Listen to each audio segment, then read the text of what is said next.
Okay, hello guys. Nagandahan ako sa ilaw ng X1 from Senlo. Kaya iniligay ko uli siya sa kotse. Tapos eto yung mga nangyari. Medyo mataas lang yung buga ng ilaw na ito, kaya inadjust ko ng konti pababa. Medyo mahamog po kasi dito, kaya kitang-kita natin kung gaano kalakas yung yellow light ng Senlo. Tara, halika, samahan nyo ko. Eto na yung testing ng ilaw. Ang ginawa natin dito is yung pass-by view para makita nyo kung paano ang itsura niya kapag dumaan siya sa harapan nyo. Sunod naman natin itong front view ng kotse. Ito yung kanyang ilaw. Naka-high tayo dito, yung white at yellow. Pinapatay lang natin kapag may kasalubong. At nakakahiya naman talaga siya.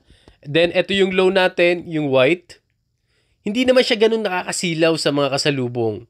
Kaya okay lang siyang buksan. Hindi siya masyadong masakit sa mata. Kita naman natin kanina dun sa pasimulang video natin. Pero pag madilim na, maganda pa rin gamitin yung high niya. Para kitang-kita mo yung buong paligid. Pinapatay buhay ko din yung ilaw para makita nyo yung diferensya. Para makita natin yung ganda ng ilaw niya, lalo na't pag naka-on. Dahil pagpatay ito, talagang madilim at hindi kayang pailawin or hindi kaya nung liwanag ng stock bulb natin yung kailangan nating liwanag para dun sa kalye. Paakyat ako ng Tagaytay dito at tiyempo, mahamog, mafog or foggy yung weather dito. Kaya ang gandang i-testing ng ilaw. Ito yung mix niya, yung white at yellow. Kung makikita nyo, pansinin nyo, tumatagos naman siya dun sa fog. Medyo madilim yan, wala masyadong kasalubong.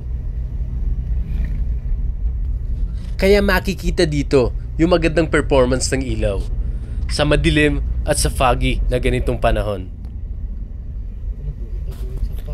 Maganda lang talaga at sumakto sa magandang panahon.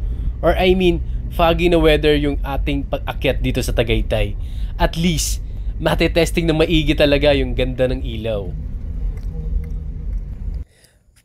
Pero need pa rin mag-ingat. Kasi doon sa mga likuan, hindi masyadong natututukan agad ng ilaw. Dahil sa ganitong panahon, minsan pag lumiko ka, halos wala ka na rin talagang makita. Pag ganitong may MDL ka na, medyo okay na siya. Kampante ka. Pero isipin mo kung wala, 'di ba? Parang ang hirap. Ang hirap makakita. Foggy na yung weather, then madilim pa yung lugar.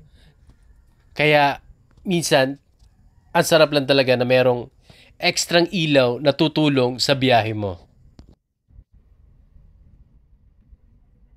Ito na yung last part ng aking video, yung yellow light ng X1.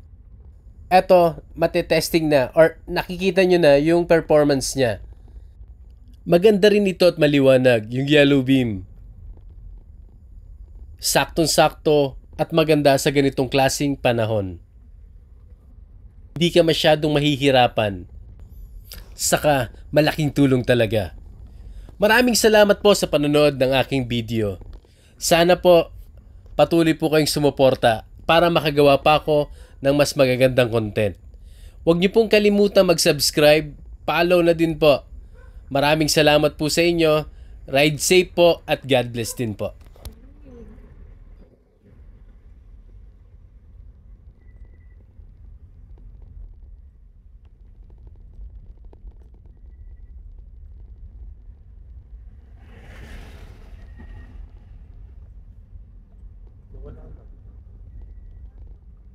City na eh.